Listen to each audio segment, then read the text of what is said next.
Hello! Ito po muli si Nanette ng Net Cooking.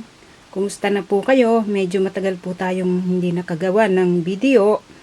Pero ngayon ay narito na naman po tayo para maghandog na naman ng iba't ibang recipe na sana ay magustuhan ninyo. At ngayong araw gagawa po tayo o magluluto ng lumpiang sariwa. At ito pong lumpiang sariwa, nasa 3 stages po ang paggawa nito. Yung wrapper, yung peeling at saka yung sauce ng lumpia. At unahin po natin gawin itong wrapper. Ang kakailanganin po natin dito ay all-purpose flour, cornstarch, salt, oil, water, then eggs. At para po sa peeling, ang gagamitin po natin ay minced garlic, onion, carrots, string beans, cabbage, chickpeas o yung garbanzos, then cilantro, ground black pepper, and salt. Meron din po tayo ditong tofu, extra firm tofu po itong gagamitin natin. Then labong o yung bamboo shoot. Ito po yung pinaka-soft na part ng labong at kakailanganin din po natin dito ng soup stock. Then siyempre, kailangan po natin ng patis o fish sauce. At ang pansahog natin, shrimps, yung small size na shrimps. Then pork. At para po doon sa ating sauce, kakailanganin po natin ng soy sauce. Yan, o toyo. Then yung cornstarch, brown sugar, minced garlic. At kailangan din po natin dito ng water. At meron po tayo ditong roasted na peanuts. Dudurugin natin. So, kailangan natin ng crushed peanuts para po sa pang-garnish po ito. So, optional lang. Kung ayaw nyo naman o hindi nyo kailangan, okay na rin. Okay, ito po lamang ang ating mga kakailanganin sa paggawa po natin sa ating lumpiang sariwa. Okay, umpisa na po natin. Then ngayon, ang unang gagawin po natin, so meron po tayo ditong mixing bowl. Then dito, ilalagay po natin yung eggs.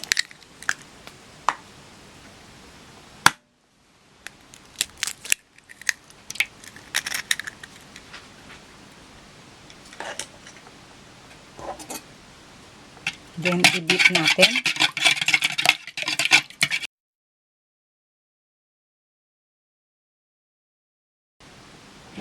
Okay, itabi natin ito. Dito sa isang bowl, ilalagay po natin yung ating all-purpose flour. So, ito yung pang-wrap natin o pang-wrapper sa lumpia. Tsaka itong cornstarch. Lagyan po natin ng salt. Then, paghaluin natin.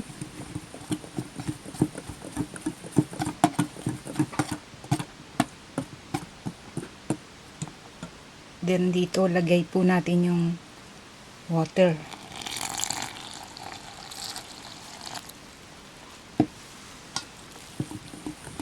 I-mix natin mabuti.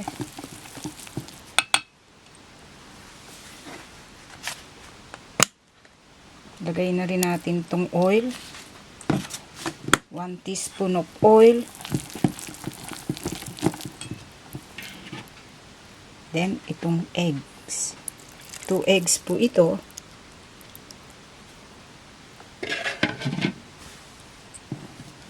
Then, paghaluin po natin mabuti.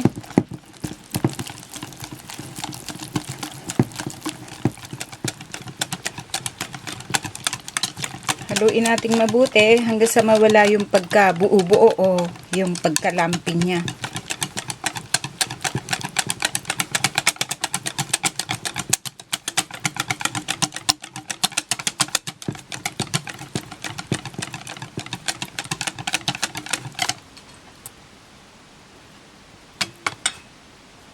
Then, okay na po ito. Then, ngayon, ang susunod po natin gagawin. So, meron po tayo ditong non-stick na cooking pan.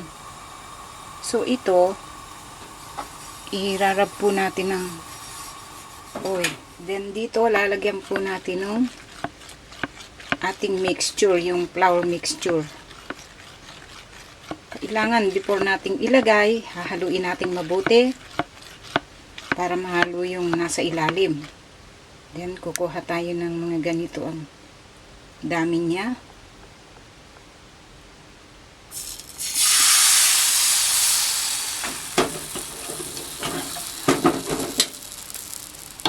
Then, i-distribute po natin dito sa kabuuan itong ating pan. Ang gagawin lang natin, meron po tayo ditong wooden chopstick.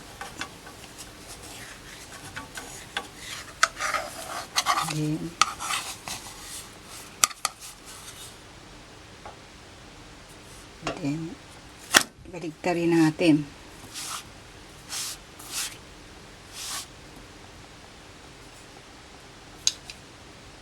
Then, okay na po ito. Hanguin na natin.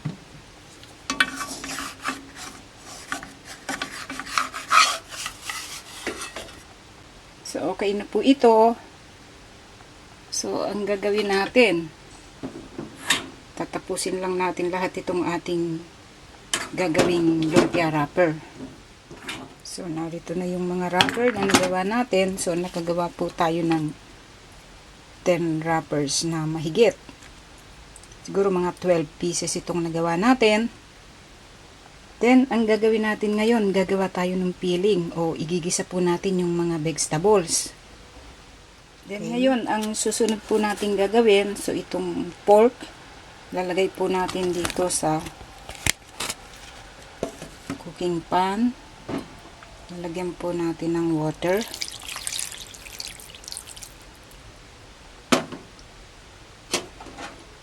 Then, 1 teaspoon of salt. So, pabayaan po natin lumambot itong pork. Then, ngayon, narito na yung ating pork. After na napalambot na natin. So, i-fry lang natin ng konti. Prituhin natin ng konti hanggang maging golden brown. Then, okay na po ito. So, itabi muna natin itong ating pork. Then, ngayon, ang susunod po natin gagawin. So, meron po tayo ditong isang wok o kawali na medyo malaki-laki ng konti. Lalagyan po natin ng cooking oil. 1 tablespoon of cooking oil. So, hintayin natin uminit yung cooking oil natin. Then, lagay po natin itong garlic.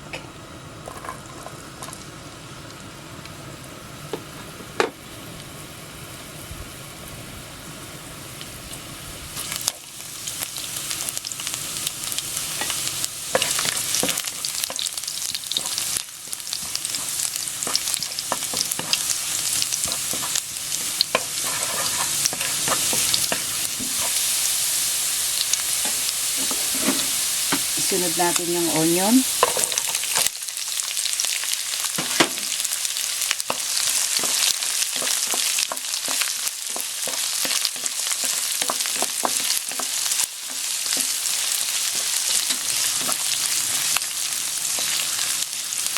So, hintayin lang natin maluto yung onion.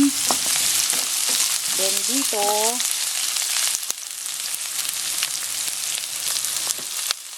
ilalagay po natin itong shrimp.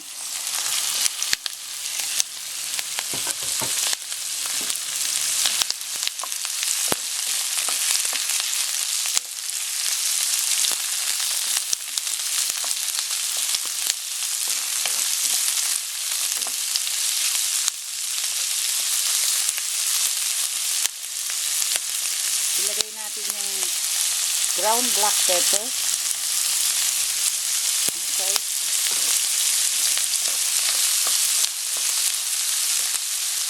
Stock.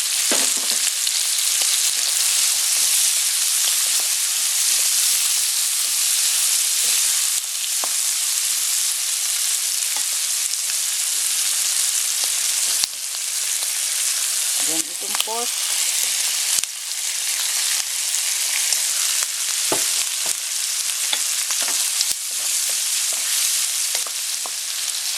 green beans,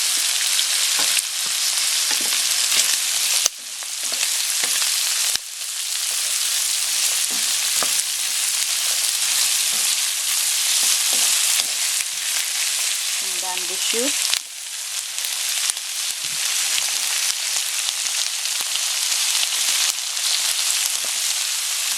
carrot,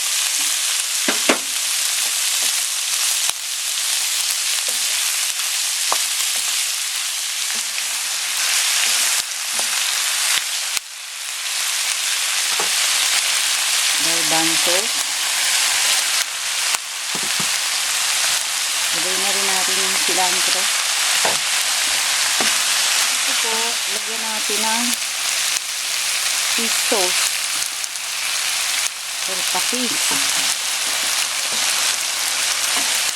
Lagyan natin itong cabbage.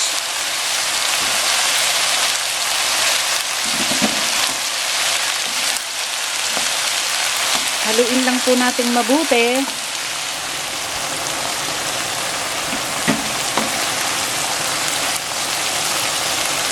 Then ngayon, palagay ko po okay na ito. So, i-turn off na po natin yung heat. Ang gagawin po natin dito, hintayin lang natin mag-cool down. Then ngayon po, ang susunod natin gagawin po tayo ng sauce ng lumpia. So, meron po tayo ditong saucepan na nilagyan natin ng 5 cups of water.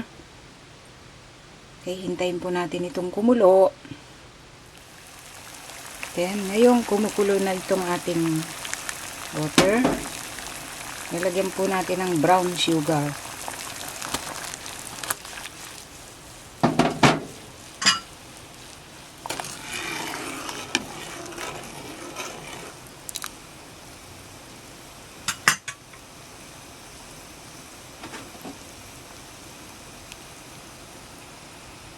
Then, soy sauce.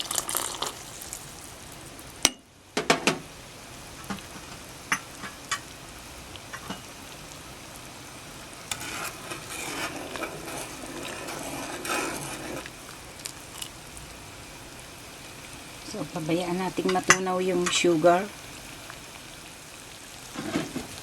Then, lagyan din po natin ng salt.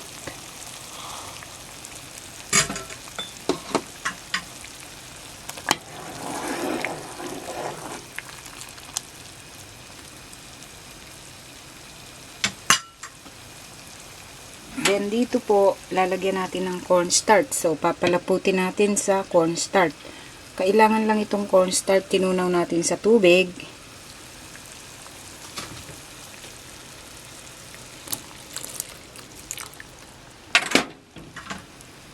Lagyan natin mabuti. Hanggang sa lumapot.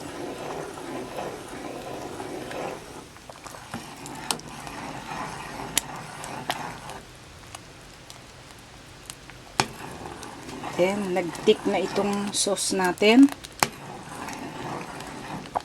Then, dito, lagyan po natin ng minced garlic.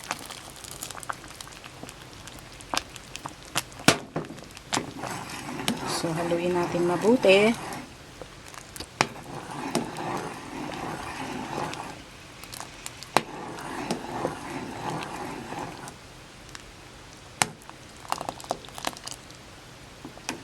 Then, ngayon, okay na po ito. So, i-turn off na natin yung heat.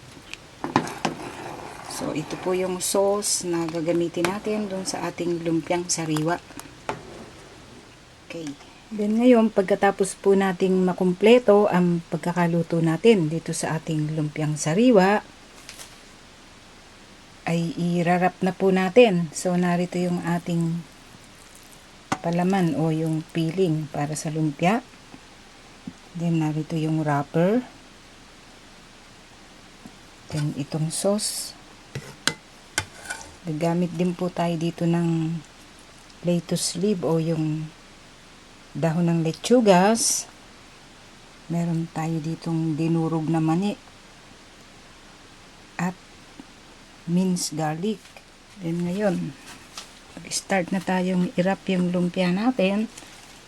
So, ang gagawin natin, meron tayo ditong yung wrapper na ginawa natin. Then lettuce leaves.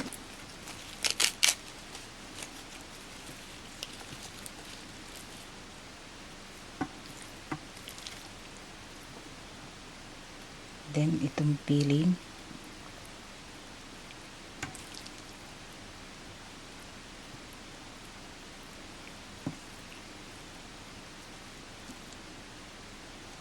Minced garlic. Pwede rin hindi lagyan ng minced garlic kung hindi nyo type. Then, ibalot natin.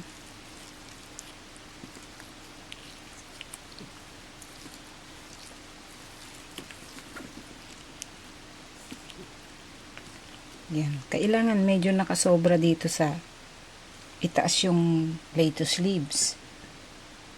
Then ngayon, i-transfer na natin dito sa serving plate itong ating lumpiang sariwa. So, lagyan po natin ng sauce.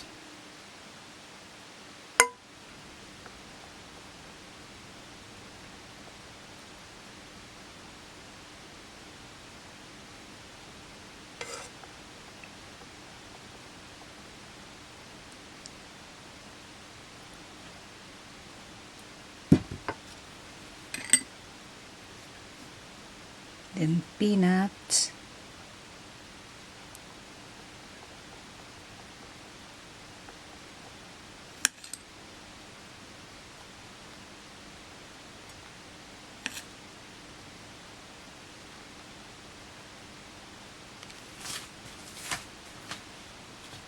So, okay na po ito. Pwede na po natin itong iserve at kainin. Then ngayon po, ito ang kinalabasan sa pagkakaluto po natin sa ating lumpiang sariwa. Sana po nagustuhan nyo ang pagkakaluto po natin sa reseping ito. Marami pong salamat. Ito pong muli si Nanette ng Net Cooking. Thanks po. Bye!